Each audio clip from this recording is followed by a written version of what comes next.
fárígá àwọn àgbààgbà ilẹ̀ Yorùbá ti fárígá wọ́n ti bínú tán àwọn náà ti yarí wọ́n ní lọ́wọ́ yìí o àwọn máa pín Nàìjíríà ni wọ́n ní tí àwọn Nàìjíríà sí àbí tí Nàìjíríà kó àwọn alágbára lẹ́sẹ̀ wọ́n ní tí àwọn kàbá tó ń wà nínú Nàìjíríà tó bá tẹ ojú òfin mọ́lẹ̀ tó bá ṣe tí yóò bá òfin lọ́wọ́ yìí wọ́n náà máa pín Nàìjíríà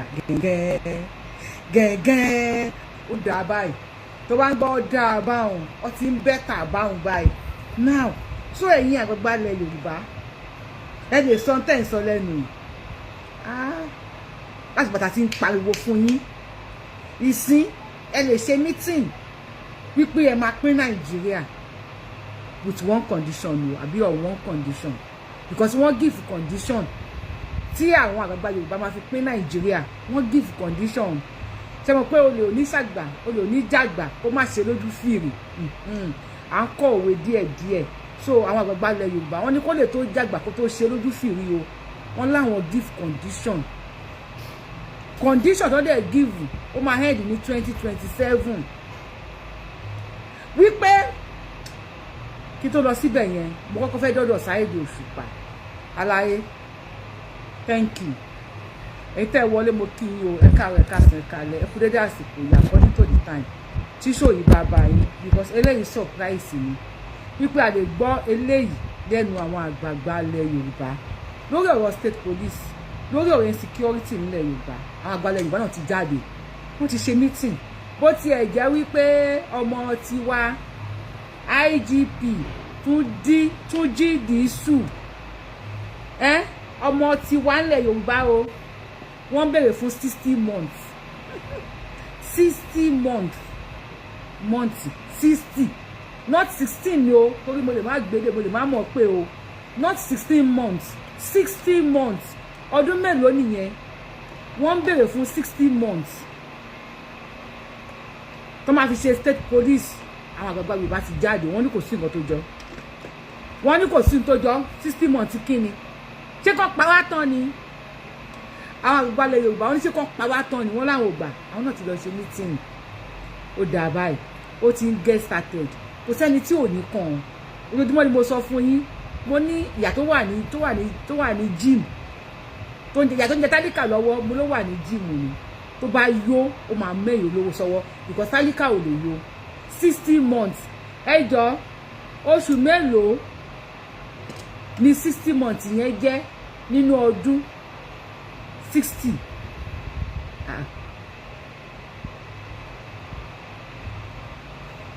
60 months ẹ̀dá pẹ̀lú tẹ́ bá mọ máàsì bí àṣà ìyá màmí a ní máàsì ẹ̀ tẹ́ bá mọ máàsì ẹ bá mi ṣí ọdún tí 60 months jẹ́ ẹ̀ tó jọmọ ti wá nìyẹn o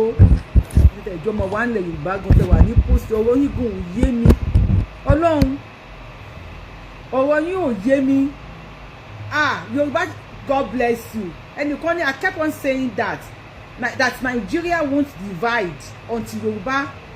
Yoruba says enough is enough. Yoruba are now saying enough is enough. Àwọn àgbààgbà ilẹ̀ Yorùbá they are now saying ó tó gẹ́.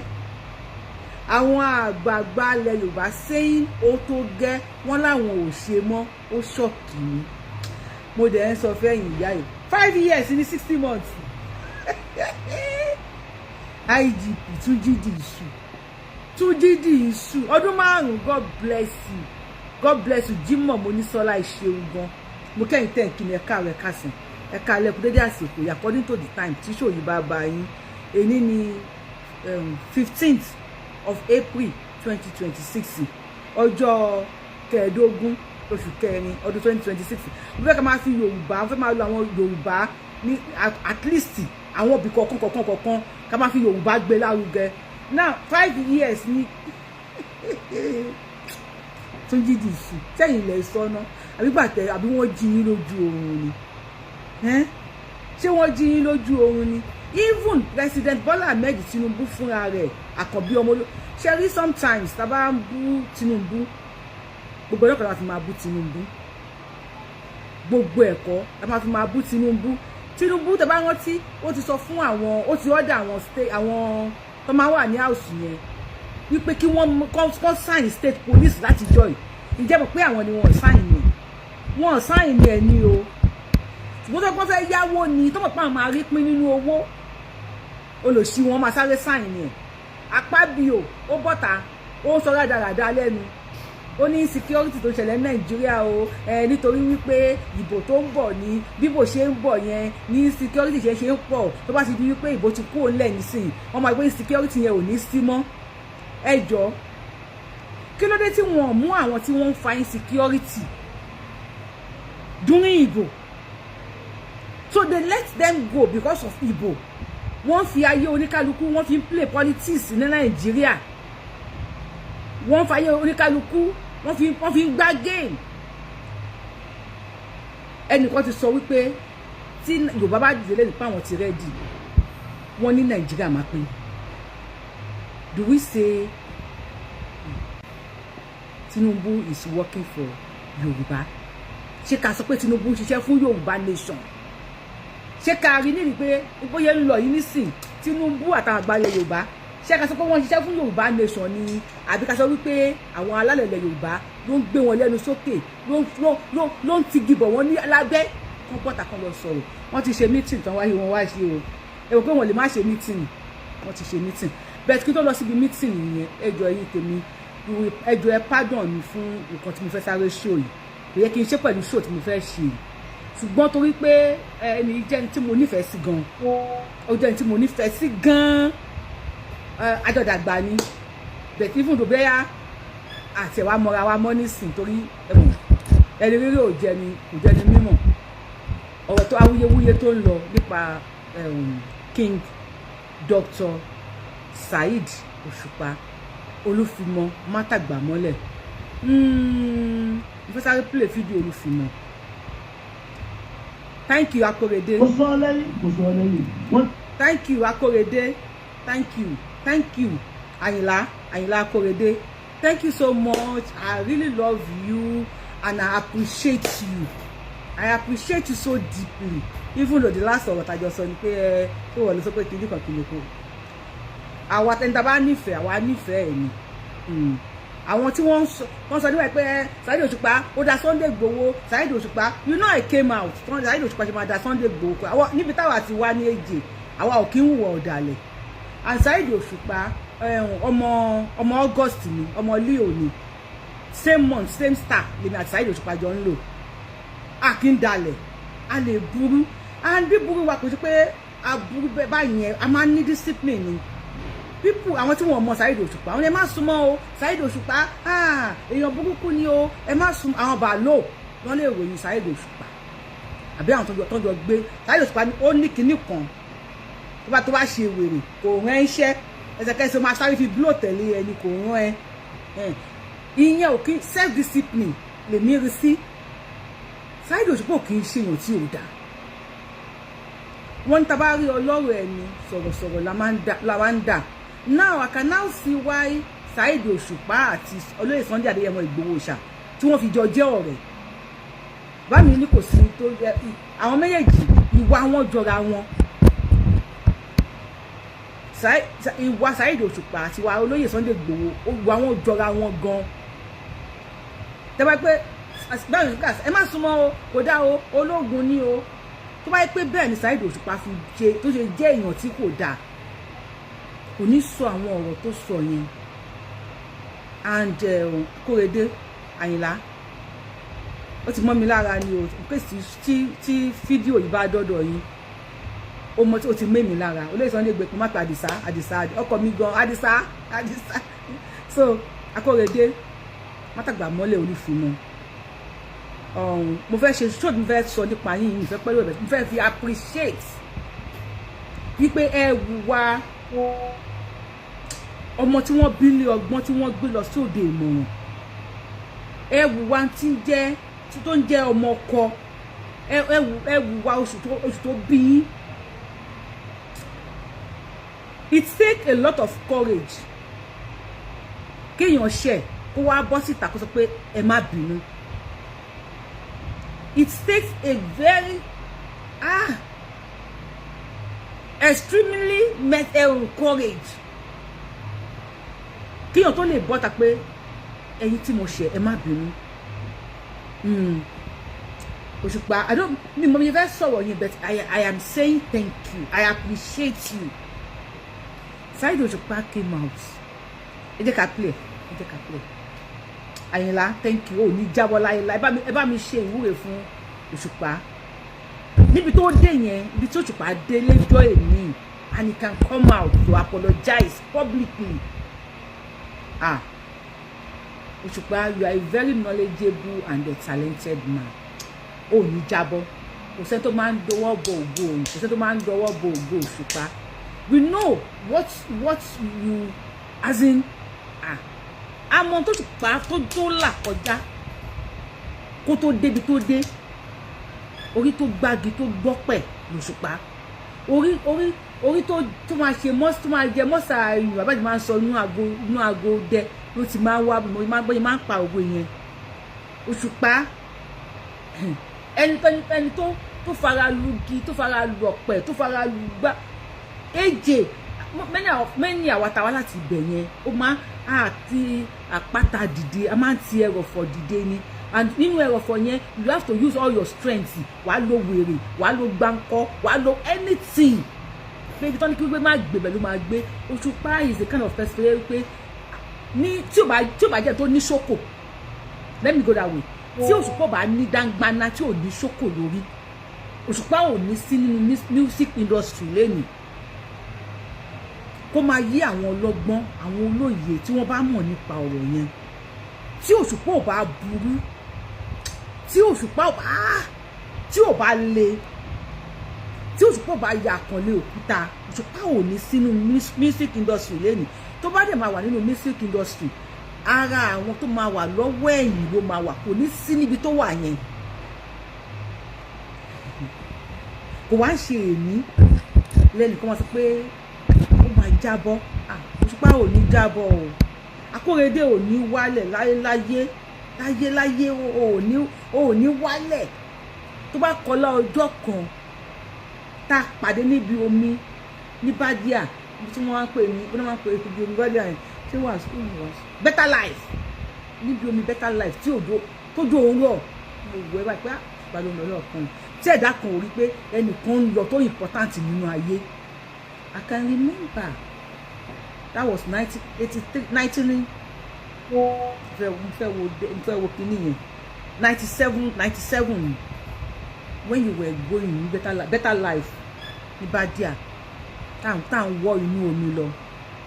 Àwọn èèyàn wọn mọ what it takes láti dé òkè. Ìjọ tí èèyàn bímọ kọ́ ló máa rìn. They don't know what it takes for Saheed Òṣùpá láti débi tó dé yẹn. Wá débẹ̀. Àkímọ̀rin kò rí máa mi o. Àkímọ̀rin kò rí máa mi. Me, I know Saheed Òṣùpá no mama papa. Even his mother. Sáfẹ́jọ́. Ó ní jábọ́, Àyìnlá. I love what you did. Ó ní jábọ́ láyé ò ní jábọ́. Let's hear from Saheed Òṣùpá. Saheed Òṣùpá ni mo gbọ́ lórí wá fẹ́ ẹ̀yin fáǹsì mi, ẹ má bínú torí Ọlọ́run. Wípé mo praise Saheed Òṣùpá báyẹn jọ, ẹ má bínú torí Ọlọ́run, ẹ má bá no iṣẹ́ rẹ̀ ṣó Saheed Òṣùpá kọ́ la fẹ́ ṣe, kọ́ la máa ń ṣe níbi yìí. Bet tabarò tọrọ ká sọ many things tó fi jẹ́ kí àwọn olówó kó máa ṣàánú tálíkà, tí many of them tó máa ń ṣe gate sílé wọn, tó máa pè wọ́n tí wọ́n ò ní gbé call. Ààrẹ lélẹ̀. It's take a lot of courage fún Saheed Òṣùpá to come out and do this. Tó wáyé pé love tí mo ní fún ẹ tẹ́lẹ̀ Saheed Òṣùpá, tó wáyé pé 60-70%, let's say 70%, because I love you, I love your music, I love you as a brotherly love me o. Táwọn èèyàn máa lọ yìí síbò mi, but that is sáwà nílé o. Pàdé Saheed Òṣùpá ni, but that is sáwà nílé, so pàdé Saheed Òṣùpá ni, so ẹ má lọ yìí sọ́nà bò mí o. Brotherly love, I love you. Ọmọ àdúgbò love, I love you. And your music, Òṣùpá ọ̀pọ̀lọpọ̀ sọ̀rọ̀, and tó wá jọ mo ṣù mo like ẹ̀dá kú ẹ̀, mo like ẹ̀dá kú tẹ́lẹ̀, but lọ́wọ́ yìí Òṣùpá I love you that west jẹ́ ká sáré gbọ́ Òṣùpá ni Àyìnlá. wọ́n ní kọ́dúró sílẹ̀ wọ́n ní kọ́dúró sílẹ̀ ó sọ Pasuma ó sọ Pasuma ó ní Pasuma ó tó ó ní Pasuma ó tó ó sọ Kọ́lìntì ó sọ Kọ́lìntì ó ní báyìí sáájú Kọ́lìntì náà ó ní báyìí sáájú Kọ́lìntì náà ó sún àwọn ẹ̀mí Àlàbí àkọ́lé ńlá ni wọn náà Aláàjì kò ní sàyìnlá ògbólógbò olórí rẹ̀ náà ẹ̀rọ bínú thank you everybody ìṣe ọ̀rọ̀ fàjà kẹ́yàn tó má bọ́ lóhùn ṣẹ̀rí lọ́mọ ọ̀rọ̀ fàjà kẹ́yàn tó má bọ́ lóhùn ṣẹ̀rí lọ́mọ ọlọ́run ọba tí mò ń sìn kò bí bẹ̀rí lọ́jẹ́ ọ̀rọ̀ fàjà kẹ́yàn tó má bọ́ lóhùn ṣẹ̀rí lọ́mọ ọlọ́run ọba tó dààmú mọ́ kò bí bẹ̀rí lọ́jẹ́ ọ̀rọ̀ fàjà kẹ́yàn tó má bọ́ lóhùn ṣẹ̀rí lọ́mọ ọlọ́run tó dá Jésù Kristi kò bí bẹ̀rí lọ́jẹ́ ọ̀rọ̀ fàjà kẹ́yàn tó má bọ́ lóhùn ṣẹ̀rí lọ́mọ ọ̀rọ̀ ẹ̀sìn tọ́lọ́ bá fẹ́ kó jẹ́ kan tó bá mi ò nira ọ̀rọ̀ ẹ̀sìn tọ́lọ́ bá fẹ́ kó jẹ́ kan tó bá mi ò nira kò sẹ́ni tó máa wájú Ọlọ́run ọbẹ̀ yóò dodo ọ̀rọ̀ ẹ̀sìn tọ́lọ́ bá fẹ́ kó jẹ́ kan tó bá mi ò nira Ọlọ́run lọ́ba kó báyà fún tó bá mi ò nira ọ̀rọ̀ ẹ̀sìn tọ́lọ́ bá fẹ́ kó jẹ́ kan tó bá mi ò nira òkìkí tí mo ní ní ọ̀dọ́ Èdùmàrè máa wá ní sí Èdùmàrè. Ó sọ̀rọ̀ lẹ́yìn. Wọ́n ní kọ́dúró sílẹ̀. Ó sọ̀rọ̀ Pasuma. Ó ní Pasuma ó tó. Ó sọ̀rọ̀ Kọ́lìntì. Ó ní báyìí sáájú Kọ́lìntì náà. Ó sún àwọn ẹ̀mí Àlàbí. Àkọ́lé ńlá ni wọn náà. Má bínú. Aláàjì kò ní sàyìnlá. Ògbólógbò olórí rẹ̀ náà. Ẹ má bínú. Thank you everybody. Ìṣe. Ẹ jọ gbogbo ẹ̀yin tí ọ̀rọ̀ ìkun Aláàjì Pasuma Àlàbí ìjọkùn ọ̀nà ẹ má bínú Saheed Òṣùpá ó finú wé ní and again téèyàn bá rọ́ lọ́rọ̀ èèyàn sọ̀rọ̀sọ̀rọ̀ ni wọ́n máa ń dà ìjà ló dé lórí ìdòwe ọ̀rọ̀ yẹn ẹ ti fà á tẹ́lẹ̀tẹ́lẹ̀ téèyàn bá dẹ̀ ń jà lọ́wọ́ bú mi ń dúdùn kí n bú ẹ kíkan náà lọ́rọ̀ lé ayé téèyàn bá ń jà kò sí ìwọ̀n téèyàn ò ní sọ ní pèyàn Ọlọ́run ní jẹ́ kí Pasuma Àlàbí náà rẹ̀ tó máa sọ pé ohun ẹ̀ náà wà lọ́wọ́ mi tó máa jẹ́ tó súnmọ́ Pasuma náà tí ò sẹ́ni tí kò sí nǹkan tí Pasuma náà ò lè bá sọ ó máa gbé àárín wípé Pasuma náà máa ti sọ̀rọ̀ tó jọ bẹ́ẹ̀ nípa Òṣùpá mi ò dájọ́ o mo kàn bẹ Aláàjì Pasuma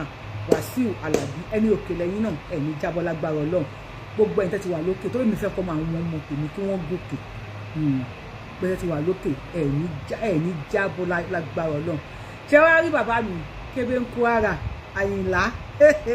Kébé ń kó ara bàbá ń ta pọ́npọ́n ni Aláàjì kò ní sí Àyìnlá gbogbo ẹ̀jẹ̀ bá wà lórí péjọ bá mi ṣẹ́rí ti Pasuma àti Òṣùpá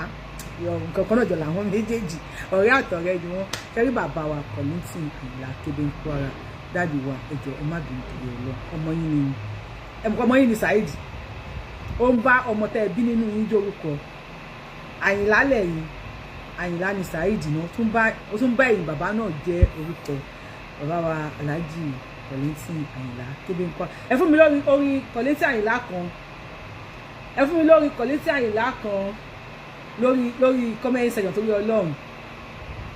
ẹ fún mi lórí Kọ́lìntì Àyìnlá kan bàbá Kébé ń kọ́ ara ẹ má bínú ẹ mọ̀ pé ẹ̀yìn àti barista náà ẹ̀jà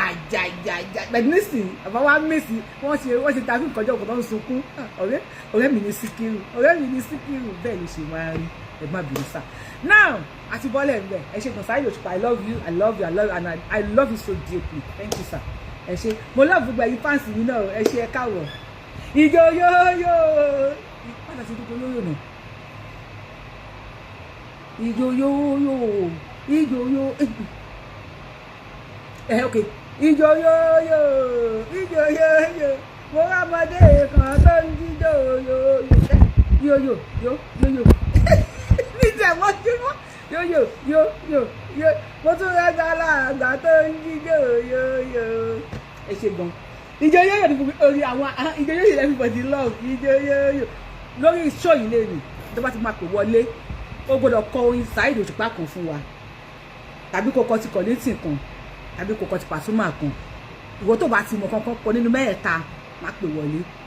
ẹni tó bá ti mọ orin kankan kọ nínú mẹ́ẹ̀ta lórí tọ́pìkì tàbí ẹ ṣe ẹ má pè wọlé yes ìwáwí olóòlùwà ṣàánú ẹ jẹ́ ká lọ síbi ètò tá a fẹ́ ṣe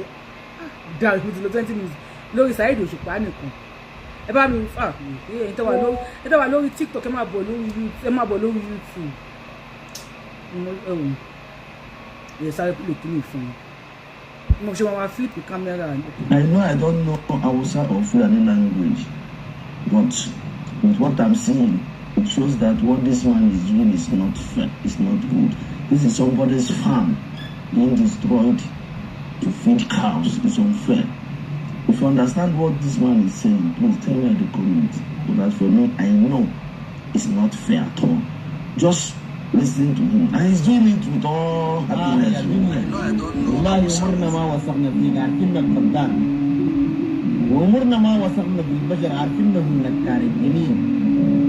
لأنه نفس الزول اللي قاعد يضحكك بكرة بيبكئك ونفس الملابس اللي قاعد تلبس بكرة بيدلك كفنك ونفس التراب اللي قاعد تمشي فوق بكرة بيجي فوق. ẹ jọ̀ọ́ torí Ọlọ́run ọba ẹ̀yin èèyàn wa mo rò bóyá rí bí àgbàdo yẹn ṣe ga tó àgbàdo yẹn ga tó bí mo ṣe ga tó yìí ó tún wá gbé èèyàn kan sí mi lórí tó ga bẹ́ẹ̀ ẹ wo bí àgbàdo yẹn ṣe ga tó ó dẹ̀ wọnú oko ẹni tó ní àgbàdo ó dẹ̀ àwọn àgbàdo tó ti gbó ó dẹ̀ ń jà ó dẹ̀ ń fún màálù jẹ àwọn pípọ̀ yìí burú o wọ́n burú wọ́n ní ìkà kò sí nǹkan tí wọn ò ní wọ́n bá ní kó lọ pé ọ̀dájú ayé àti ọ̀run wá àwọn ọmọ ẹranko yìí àwọn ni wọ́n ń jẹ bẹ́ẹ̀ they are so wicked to the extent pé kò sí nǹkan tí wọn ò lè ṣe now àwọn àgbàgbà ilẹ̀ Yorùbá ń sìn wọ́n ti wá dìde wọ́n ti ṣe meeting wọ́n ti lọ sí meeting wọ́n ní let me bring it out or kakọ́kọ́ play olóyè Sunday Adéyẹmọ Ìgbòho ṣá tabako lọ́dọ̀ Àdìsá Ọlọ́run ṣàánú mi tí máa jẹ́ ọkùnrin Ọlọ́run mọ ìyàwó tí màá fẹ́ torí mo láìkí oríkì má kàn máa pe Àkànkẹ́ o Àdùkẹ́ o Àṣàkẹ́ o Àbẹ̀kẹ́ o wọ́n lè máa fẹ́ yàwó lọ ni ẹ jẹ́ ká kọ́kọ́ dọ́dọ̀ olóyè Sunday Adéyẹmọ Ìgbòho ṣá. gbogbo ilé ẹni pápọ̀ mọ̀ ẹ máa ń aṣọ àwọn àwọn ilé wa tí ẹ wá pẹ́ ìfún wa pé ká lọ gbé mílíọ̀nù nínú tó lọ́ba tó ní bí ọlọ́pẹ́ pé pẹ́sidẹ́ntì wa gbọ́ kọ́lọ̀ ní kí ẹ̀mí wọn kù ìjọba ẹlẹ́ẹ̀kejì tí ó ń bọ̀ yìí kọ́lọ̀ kò tó lọ́wọ́ torí pé bàbá tí ó gbọ́ wọn ní ẹlẹ́ẹ̀kejì gbogbo wa náà ó bẹ̀rẹ̀ olúwa aláwọ̀ àwọn ará wa ní oṣù mẹ́jọ bàbá ní oṣù mẹ́jọ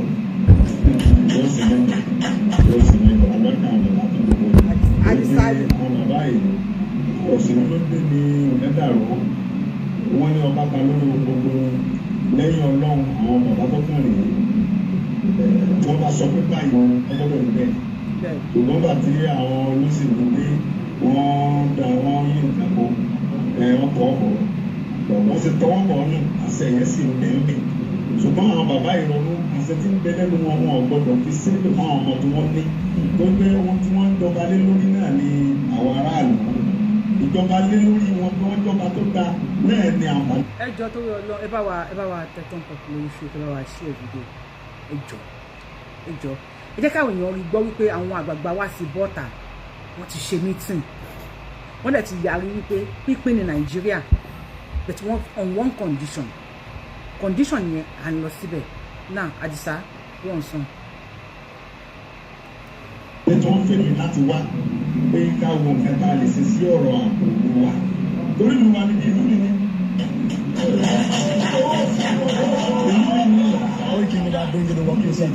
gbogbo ẹni tí wọ́n bí wọ́n ti sọ èdè tí mo sọ lẹ́nu ìlú mi nílẹ̀. káre ẹni pé àwọn bàbá wa bàbá mi tó jókòó nísìn wọ́n pè ọkùnrin kò ní jẹ́ kan kò ní jẹ́ méjì wọ́n sì bọ́ bẹ̀rẹ̀. àwọn ọmọ táwọn náà bá bí omi ọ̀dọ̀ Amẹ́ríkà ìjọ ọmọ ọlọ́mọ ìjọ ọmọ ọlọ́mọ tó bá dà ìjọ ń gbé káàkiri wọ́n lọ tẹ̀lé sílẹ̀ bí yóò bá ṣe pẹ̀lú kìkì nìyẹn ìran ìpínlẹ̀ gbogbo wa bàbá àgbẹ̀yà tó máa lò kú wa. ó ṣe Àdìsá. ìdí ni fún bàbá ìjọba òkè nígbà tí wọ́n bá gbé àtọwọ́ òun lọ́mìnira ìgbésẹ̀ tó gbé láti lè fún ààbò èèyàn fún ààbò àwọn ọ̀rẹ́ ẹ̀ náà ọ̀gbọ́dọ̀ dádúró olùmọ̀lẹ́bí pé bàbá mi tó ń bẹ́ẹ̀ bàbá wa yìí nígbà tí wọ́n ń ṣe ètò bí a ṣe ṣètò security yẹn lábùjá àwọn bàbá wa rúgbọ́n bọ́lọ́jẹ́ ni ó gùn. Ṣé wọ́n ṣe kábíyèsí gbogbo lẹ́yìn wa?